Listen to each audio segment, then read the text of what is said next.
Hi, Jen. Good evening to you. Now, that agreement was reached in a settlement conference on Friday, and the decision came down just after 7 p.m. And that is when Randy's attorney says for the first time ever, he saw Randy break down and cry.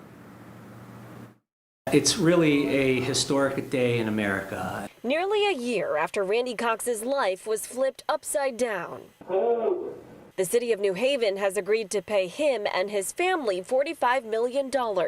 That'll cover his medical expenses for the rest of his life.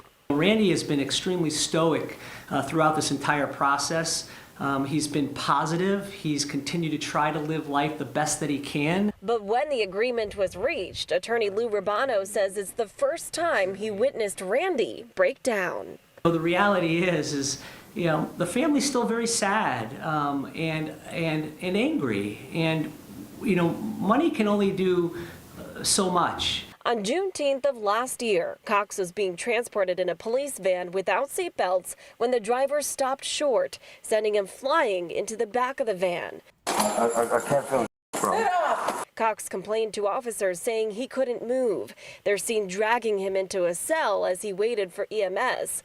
Later, doctors said he was paralyzed from the chest down. We want accountability for our police department. Mayor Justin Elliker says the day after the incident, the city and its police department made some changes. They removed all vans without seatbelts and trained all officers on their duty to intervene.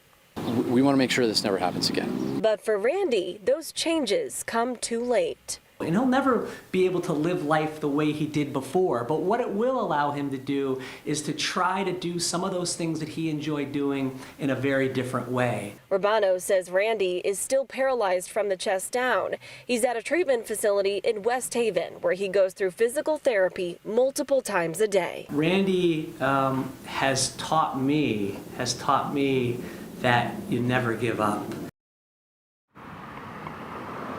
Now, the city of New Haven does have a $30 million insurance policy, so they will pay the rest of the settlement money, that $15 million, out of pocket. However, the Board of Alders has to approve that spending, which they haven't done just yet. Now, in the meantime, as for the officers, well, two of them with the New Haven Police Department have been fired. One of them has retired, and the last two officers will face their fate at the end of this month. Of course, we'll be following that very closely. We're live in Wallingford tonight. Julia LeBlanc, Fox 61, Connecticut's news station.